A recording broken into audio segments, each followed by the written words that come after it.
अस्सलाम वालेकुम बच्चों, कैसे हो आप सब? Hope you all are doing great. और आज जी हम लोग स्टार्ट करने वाले हैं unit number 16, that is introductory electronics, यानी कि इंट्रोडक्शन इलेक्ट्रॉनिक्स रिलेटेड से।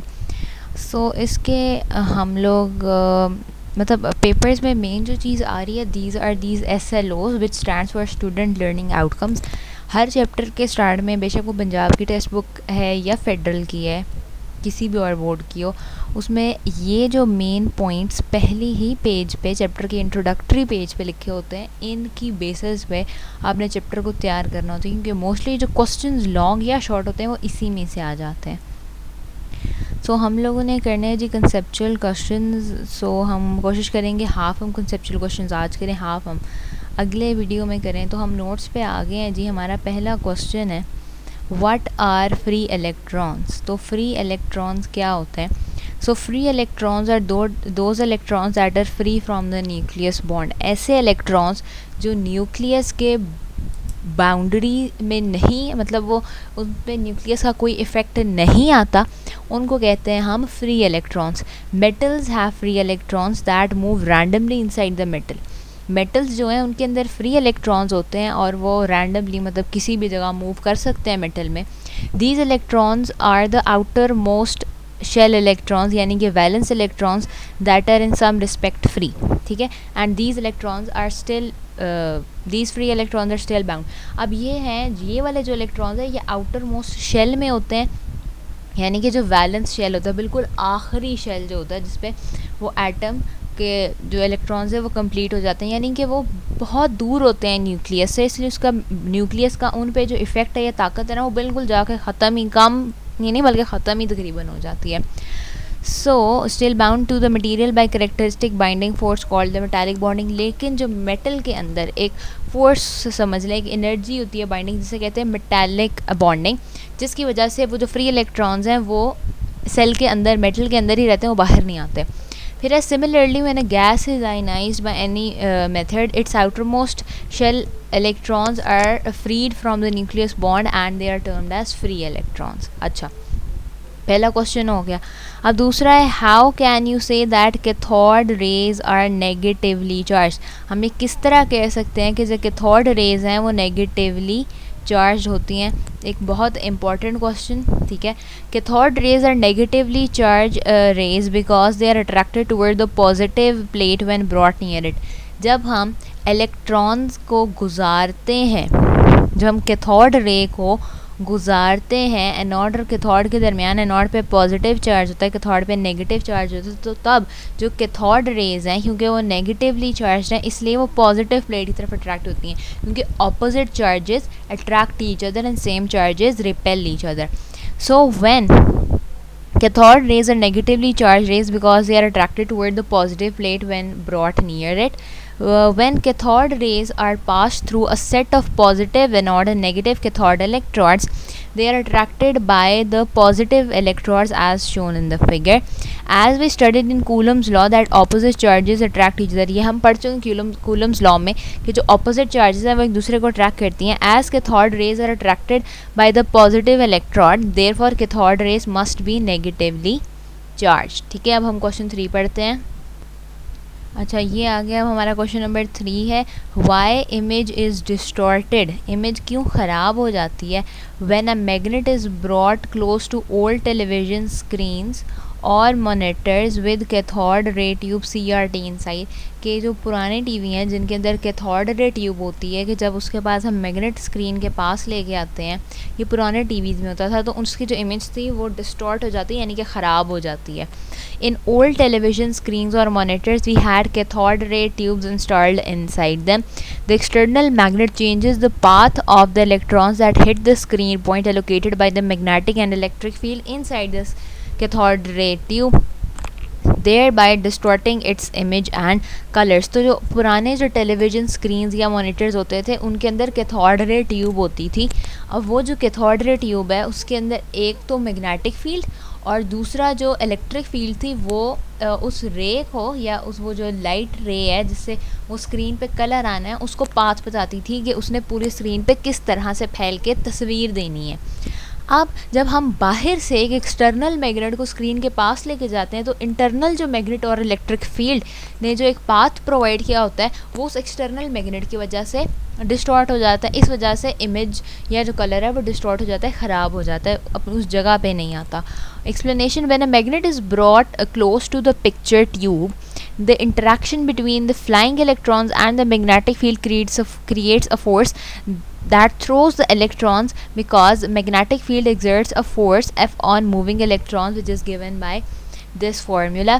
Now the electrons are hitting the screen in the places that they were not intended to strike and the picture become distorted. ठीक है, अच्छा ये हो गया. अब अगला है how can you control brightness of wave form of CRO. हम ब्राइटनेस किस तरह कंट्रोल कर सकते हैं वेव फॉर्म की CRO में.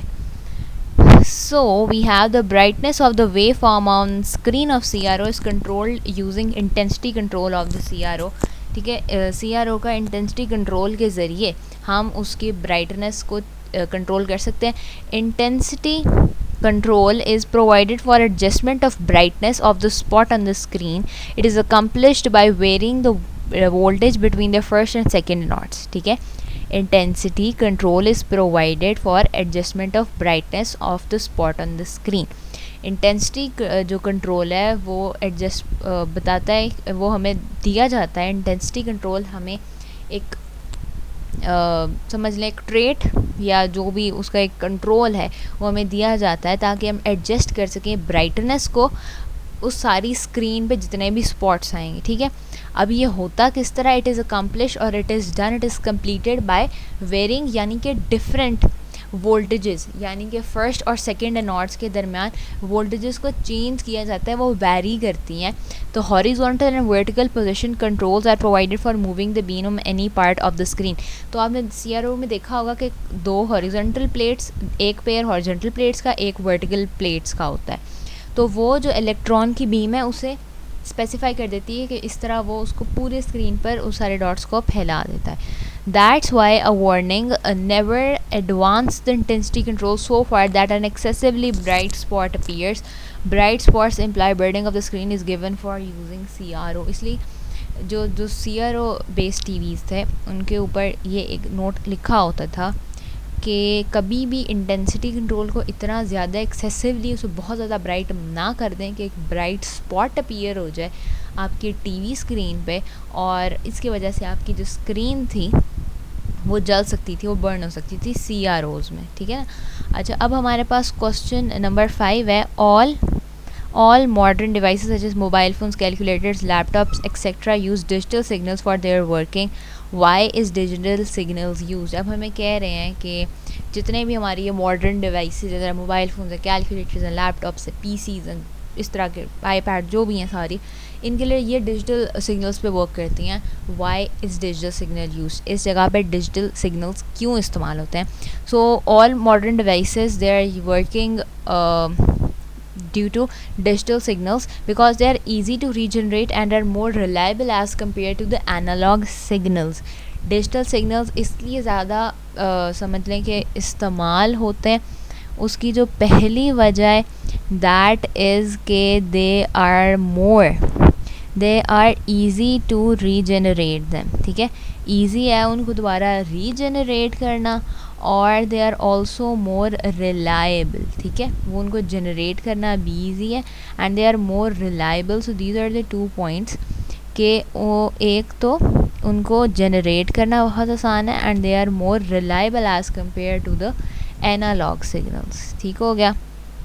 अच्छा, अब हम आगे एक्सप्लेनेशन पढ़ लेते हैं. We have digital signals are a more reliable form of transmitting information because an error in the amplitude or frequency valve would have to be a very large in order to create a jump to a different value. Similarly, digital signals are easy to generate. In contrast, analog signals are prone to distortion because even slight errors in the amplitude or frequency of the wave will change the original signal.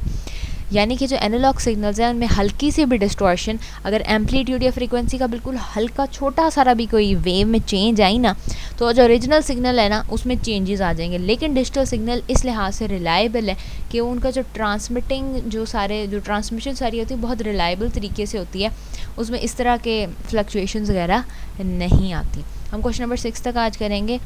ये clear नहीं है लेकिन मैं आपको पढ़ के बता देती हूँ। Are there other combination in two input logic gates apart from the discussed in the text. अच्छा, हमने टेक्स्ट में नैंड गेट पढ़ा और नहीं एंड गेट पढ़ा, और गेट पढ़ा, नॉट गेट पढ़ा, फिर नैंड पढ़ा, नॉर पढ़ा, ये 5 आप लोगों ने पढ़े हैं।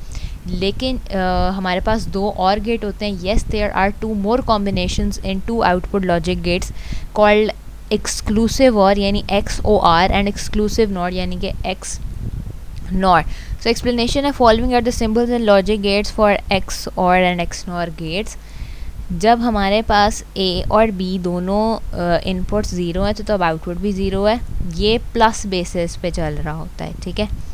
मतलब ये बिल्कुल जिस तरह A प्लस B है ना, ये बिल्कुल उस तरह अगर एक भी 1 है तो आउटपुट 1 आ जाएगा, अगर एक भी 1 है तो आउटपुट 1 आ जाएगा, अगर दोनों 1 + 1 है तो हमारे पास आउटपुट 0 आ जाएगा, ठीक है। ये आप लोग सारा यहाँ से देख लीजिएगा।